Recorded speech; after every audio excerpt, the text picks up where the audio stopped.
বাবার বাসায় যাব এই কথাটা শুনে মনের আনন্দটা আরো দ্বিগুণ হয়ে গেল। শুধু আমারই নয়, প্রতিটি মেয়েরই বুঝি এমনই ফিল হয়। বিয়ের আগে আপন থাকে বাবার বাড়ি, আর বিয়ের পর পর হয়ে যায় বাবার বাড়ি, আর আপন হয়ে যায় নিজের শ্বশুর বাড়ি। আসসালামু আলাইকুম, আমি আরুশারু। আজকে একটি সুন্দর ভিডিওর ব্লগ নিয়ে চলে এসেছি আবার আপনাদের মাঝে। আমার ভালোবাসার মানুষেরা, তোমরা সবাই কেমন আছো?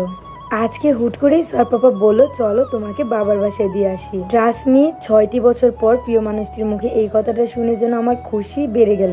মামাম তার দাদি অ্যান্ড ফুপির কাছ থেকে বিদায় নিয়ে যাওয়ার সময় হুট করে দেখলাম আমাদের সোনারগাঁয়ে মেলা হচ্ছে। তাই তো গাড়ি থামিয়ে মেলা থেকে আব্বু আম্মুর পছন্দের খাবারগুলো নিয়ে নিলাম। ওই যে কথায় আছে না, যার রিজিক যেখানে আছে মহান আল্লাহ তাআলা তার খাবার সেখানেই রাখবে। আমি এই 1 ঘন্টা আগেও কখনো ভাবিনি যে আমি আমার বাবার বাসায় যেতে পারবো। এখন একটি মানুষ তার শরীরের ওজন কিভাবে কমাবে সেটা নিয়ে খুব চিন্তিত থাকে। কিভাবে দ্রুত নিজের ওজন কমাবেন সেটা নিয়ে ভাবছেন। ঠিক আমার মতো অল্প কয়েকদিনে কিভাবে নিজের ওজন কমাবেন সেটাও ভাবছেন। সেজন্য আপনাকে কিচ্ছু করতে হবে না, জাস্ট একটি মাত্র ম্যাজিক্যাল স্লিমিং টি প্রোডাক্ট খেয়ে দেখুন। 100% গ্যারান্টি দিয়ে বলছি, আপনি 1 সপ্তাহের মধ্যে রেজাল্ট পাবেন এটা খেলে। এটা খাওয়ার ফলে পুরো শরীরের চর্বি কমিয়ে ওজন কমাবে, সেই সাথে আপনার ফুল বডিকে একটি শেপে নিয়ে আসবে। এক্সারসাইজ ছাড়া খুব সহজে ওজন কমান এই ম্যাজিক্যাল স্লিমিং টি খেয়ে। কি এখন ভাবতেছেন এটা আপনারা কোথায় পাবেন? সেটার জন্য আমাদের পেজ এবং টিকটকারই মেনশন করে দেব। তাদের হোয়াটসঅ্যাপ নাম্বারটি আমি ক্যাপশনে দিয়ে দেবো। তো আর দেরি না করে গ্রো লং হেয়ার অয়েল পেজটি ভিজিট করে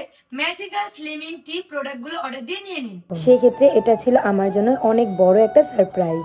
মেলায় এসেছি আর আমার জন্য খেলনা কিনে দেবে না তার বাবা, সেটা তো হতে পারে না। আমাদের জান পাখিটা যেটাতে হাত দিয়েছে তার পাপা কিন্তু সেটাই কিনে দিয়েছে। সব খেলনা নিয়ে চলে যাবে তার নানার বাড়িতে। আর আজকে আমাদেরকে আমার বাবার বাসায় দিয়ে আসবে সোয়ার পাপা অ্যান্ড হচ্ছে সোয়ার মামা। সোয়ার মামা একটু সিক আছে, সবাই একটু তার জন্য দোয়া করবে। মাম্মামটা আমার হঠাৎ করে দিন দিন অনেক শুকিয়ে যাচ্ছে, অসুস্থতা যেন তার পিছুই ছাড়ছে না। শুনেছি মুরব্বীরা বলতো নজর লেগেছে, তাই এমন। সবাই একটু দোয়া করবেন আমাদের পরিবারের জন্য। বাবা আর মেয়ের সাথে এই বাচ্চাগুলো দেখতে আমার খুবই ভালো লাগে। এখন অনেকেই জানতে চাবে আপু এত রাত করে বাবার বাসায় কেন যাচ্ছ? আসলে কালকে ভোর সকাল সকাল সোয়ার পাপা একটা ভালো কাজের উদ্দেশ্যে রওনা দিবে। বলতে পারেন আমাদের পরিবারের সবাই একসাথে যাবে। আমি আর সোহামাম সিক বলে সোয়ার পাপা বলতেছে বাসায় একা না থেকে চলো তোমাকে তোমার আম্মুর বাসায় দিয়ে আসি। সেই জন্যই এত তাড়াহুড়ো করে আসা। আর আমার আব্বু আম্মু তো জানতোই না যে আমরা আসবো, তারা তো মহা খুশি। একটু আগেও তারা কল দিয়েছে, আমি বলেছিলাম সোহামাম ঘুমাচ্ছে, আমি বসে ফোন দেখছি। আমার আব্বু তো তার সোহা নানু ভাইকে পেয়ে একদম খুশি হয়ে গেছে। আমার বাবা বলে সোহা মামুর নাকি তার কলিজা, তার দুনিয়া। একসময় আমি ছিলাম আমার বাবার চোখের মনি, এখন সোহা মামাম হয়ে গেছে তার নানু ভাইয়ের চোখের মনি। তো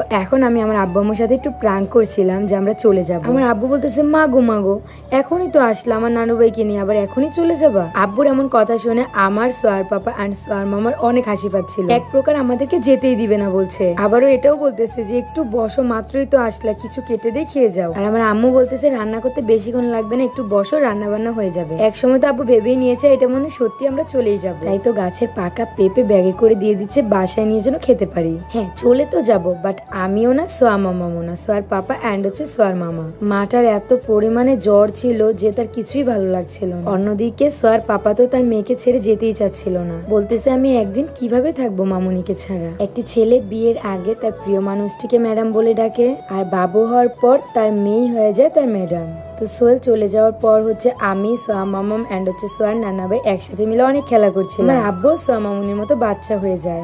দুনিয়ার সকল নানা নানু হয়তো বা এমনই হয়, এককালে তারা সন্তান করে সবকিছু উজাড় করে দেয়, আরেক সময় সন্তানের ঘরে ছেলে মেয়ে নিয়ে পাগল হয়ে যায়। যাই হোক, সবাই ভালো থাকবেন, সুস্থ থাকবেন, আল্লাহ হাফেজ, টাটা।